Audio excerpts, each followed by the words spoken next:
Joining me now is the chairman of the House Intelligence Committee, Congressman Adam Schiff of California.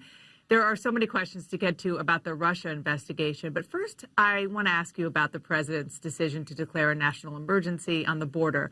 You called the decision, quote, plainly unconstitutional, but the law does give the president broad discretion on when to invoke these statutes, and Congress has never really defined what a national emergency is. So why is it unconstitutional? Well, because this is the first time a president has tried to declare an emergency when Congress explicitly rejected funding for the particular project that the president is advocating. And in saying just the other day that he didn't really need to do this, he just wanted to do it because it would help things go faster. He's pretty much daring the court to strike this down.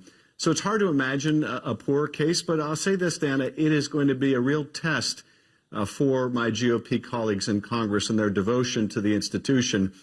If we give away, if we surrender the power of the purse, which is our most important power, there will be little check and no balance left. It'll not be a separation of powers anymore, just a separation of parties.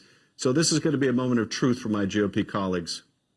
Well, and you're referring, of course, to what the House is likely to do and later the Senate, which is a joint resolution to terminate the president's national emergency. But let me ask you about potentially going a step further, because that would be hard to get a veto-proof majority on in both chambers. Do you think that Congress should actually change the law so that the president can no longer declare a national emergency without the support of Congress?